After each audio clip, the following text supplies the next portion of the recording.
Hello, gentlemen, and welcome back to yet another episode of Gentlemen's Club Whiskey. I am your host, Mr. Mark Antimate, the Pontiff of Japanese whiskey and your Tokyo Godfather here, coming to you guys yet again with another wine review. You guys know that I love The Prisoner. It is my number one wine of all time. It's just my favorite, and it's a very good price point for this wine.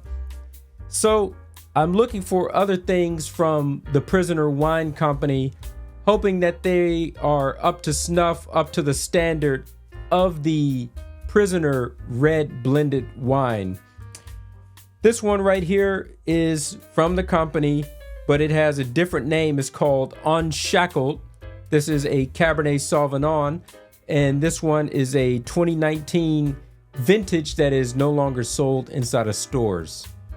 All right, so looking at the back of the bottle, there's not much information on here. It just says Unshackled Cabernet Sauvignon 2019, and it says bottled by the Prisoner Wine Company in Oakville, California.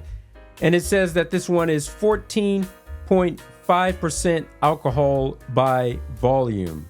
And this, of course, is inside of a 750 milliliter size bottle. And if you look at the front of the bottle here, you see it has this nice label that looks like kind of like a lock that is being turned, and it has like this very coded text on the front with all these different alphabets and things. It just has a very codified look to it. But inside of these codes, it does have the vintage year. It does have the vintage year here. It says 2019. Then it says Unshackled, then Cabernet Sauvignon, and then it has a bunch of other letters inside of there. Let's move this a lot closer and hopefully this should show up on the camera.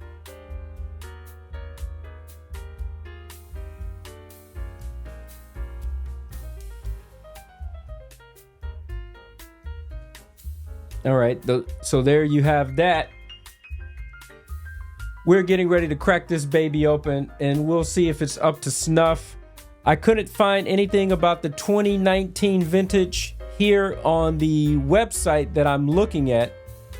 The Prisoner website, you know, they stopped talking about this one. Now they're talking about the 2022 version, and they no longer have any information up about the 2019. But to say the least, when I go over to wine.com, they're still selling the 2019, the same one that I have, and they're selling it for $27.99. which is $28 US, and inside of Japan where I bought mine, obviously, because this is where I live.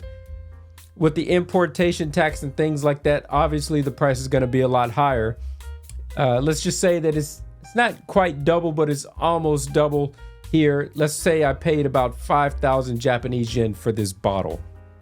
All right, let's see, is there anything else to this? There are some Winemaker Notes. It says this has aromas of plum and blackberry with a hint of olive, vibrant flavors of black stone fruit and dried herbs with solid tannins.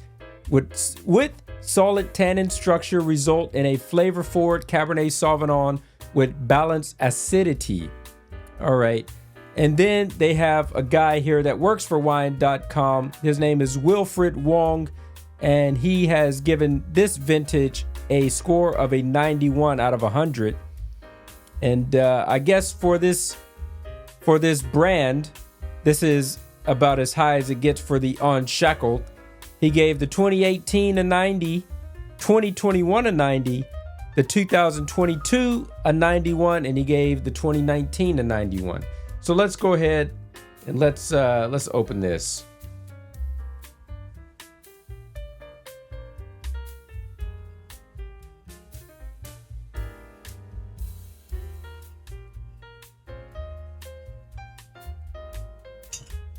Okay, now that we got that exposed,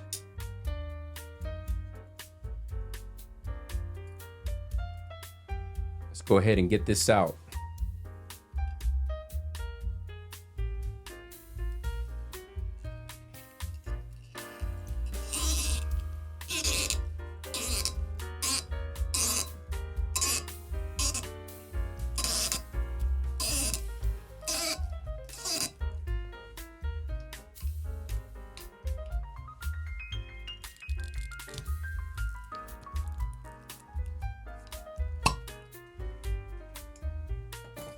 All right. Let's go ahead and have our first pour.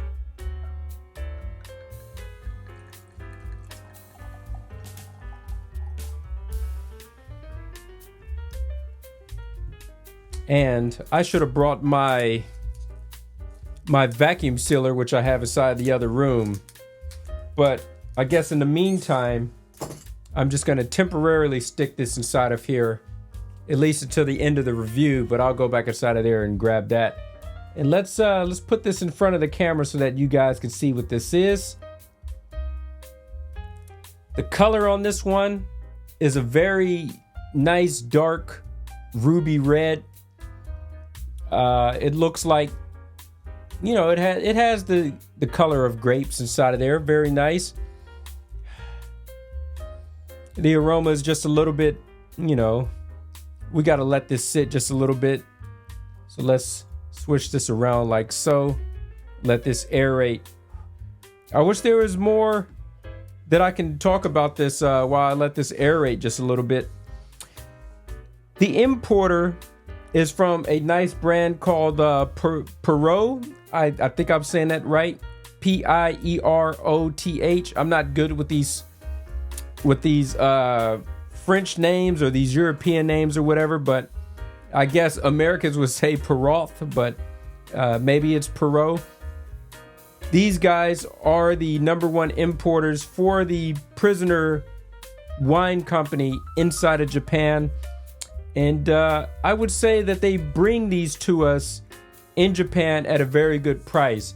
Now, my favorite wine, the Prisoner, the red blended, that one is going to cost a little bit over Ichiman yen, over 10,000 Japanese yen. But I think that's more or less maybe like $50 inside the United States. So the price is a lot more up on that. Let me make sure that I'm getting this right. Let me just type this in real quick. The Prisoner Wine Company. And let's click on their red blend. Yeah, I was right about the price. The price is $52 inside the United States for that. And I guess while I'm going ahead and looking at prices, let's see the price of this Unshackled right here. I mean, obviously it's going to be the 2022 for you guys, but it should give you a rough estimate of how much you should pay. So this is half the price of what the Prisoner Red Blend is going to cost. I said that was $52. This one is only $26 US, coming from the company itself. So that's a very affordable price. And for this to, it's saying on the website, for this to get 92 points, I don't know who's ranking this. Yeah, it doesn't say who ranked it with a 92. Hold on. Let's go to awards and accolades. All right. They're saying that the Harvest Challenge 2024 gave this 92 points, and it's quoted as having great personality and a good flow, good finish. And this was rated in November 2024. But again, that is for the 2022 vintage. This one right here, the only notes I can get about this was from wine.com, and it was 91 from Mr. Wong, but I guess that's good enough. All right, let's go ahead and let's move on over and have a taste of this. Switch this around just one last time. Have a nice little nosing here. This one is definitely a lot more fruity than it is spicy. Not a lot of spice inside of here at all, if any. For the taste,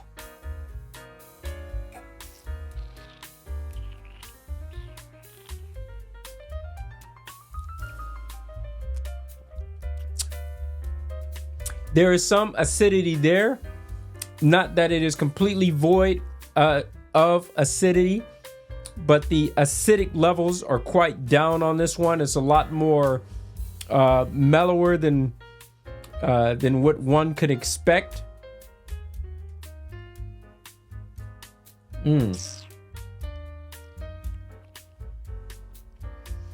Kind of mid-range on the sweetness. Somewhere in the middle between sweet and dry. You know, it's not fully on one end of the spectrum there, so it's kind of mid-range. But the lightweight taste of it all, it goes down easy if you're looking for something that goes down easy. But it doesn't have much punch or impact there if that's what you're looking for. You know, I'm still not a professional at wine tasting yet. Of course, I am taking the classes, the WSET. But, you know, from my limited knowledge, I can't say that,